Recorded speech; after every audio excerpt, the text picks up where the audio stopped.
Welcome to another video. We are actually going to be going over the patch notes of the most recent update. Let's check them out. Version 1.84 has gotten some nice improvements, fixed the item previews for randomized travel forms. Are there that many?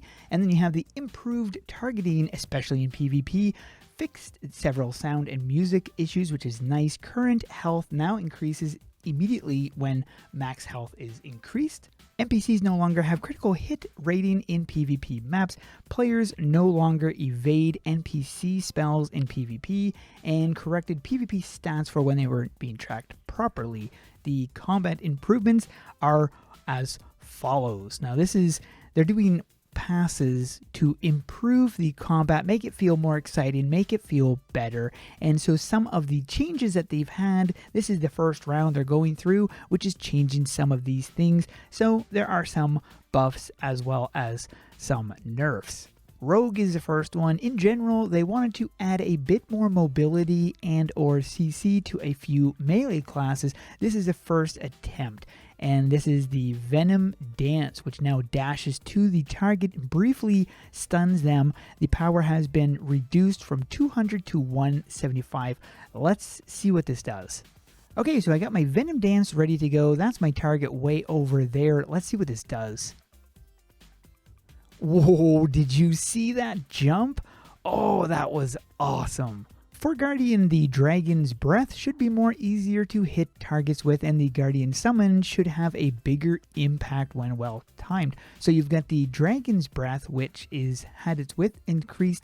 The Guardian Summon now grants protection instead of armor. Didn't really say anything had changed with that, but it said it should be easier to hit the targets with, which is nice. Be kind of hard to really see the difference from what it was before compared to now. But anyways, this is the Fire Now. And I mean, it's accurate, but I mean, I was pretty accurate with it before. It'd be more noticeable in something like PvP. Ranger is the next one. They said they're making the move speed from focus more noticeable and moving some of the quiet damage from the trap to empowered shot. So the focus at 100 focus, the next auto attack grants it went from 30 up to 50 move speed.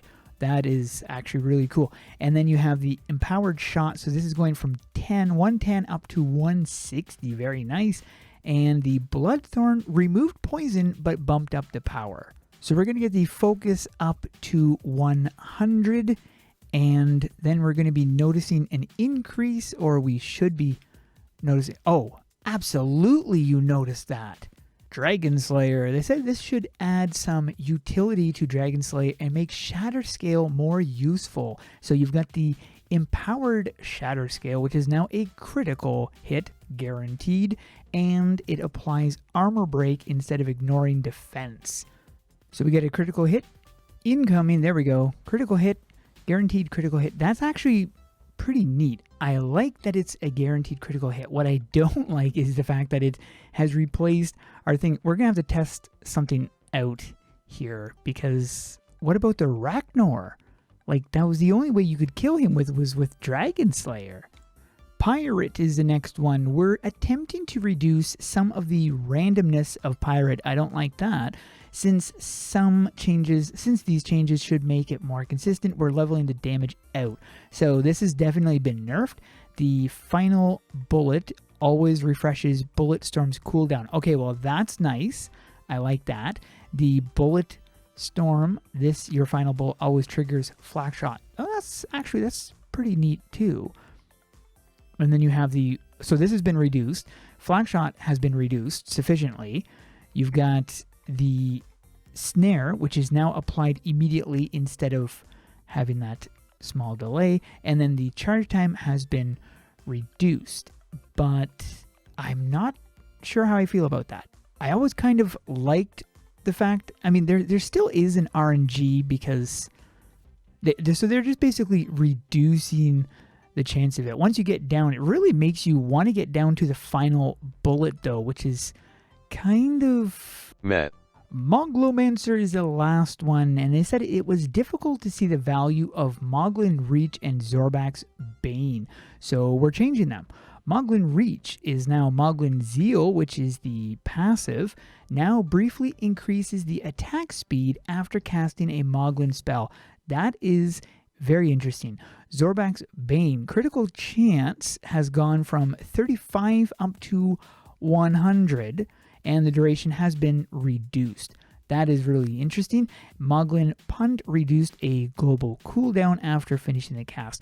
The Moglo was always a tricky one here. Oh, you can definitely see the small increase, but it was definitely there. It's very evident that it is increased, so that's actually pretty good. Now with these changes to the Dragon Slayer, did they break the Rachnor? Is this now going to be a boss that we can no longer defeat? How do you get down there again? Okay, there we go. There is the Rachnor. Now he's at 15,000 HP. Let's see if I can put a dent. No. Darn it. His armor is at 13,000. And when you use the... Oh, whoops. I should have just kept that open. When you use the armor break, I'm dropping it down to 7,000. Oh, I am actually doing damage to him. Okay, I want to test something. We've got the armor break on Dragon Slayer. We got this right here. Knocks him down to 7,800. I'm curious what the warrior... I'm interested if this armor break does the exact same. It doesn't. It only knocks it down to 9,000. So the Dragon Slayer armor break does even more armor break than warrior. Interesting. All right, now I'm interested to see... Okay, I'm going to wait until his is off. Here we've got... All right, let's see what the Necro does. All right, so it's... that's interesting. That bumped it down to 30. So, yeah, Dragon Slayer does give more. It drops it down more than the Warrior and Necromancer. Now, Warrior and Necromancer reduce the armor by 30%. I'm assuming Dragon Slayer reduces it by more than that.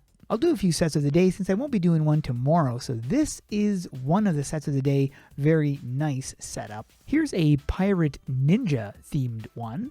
This is a classic soldier look. This one is using the new helm. I'm not really sure how I feel about that helm, but anyways, it is an interesting set. This is also very original, and all of these made it into the set of the day. But those are the patch notes for this update. What did you guys think of the class changes? Let me know in the comments below.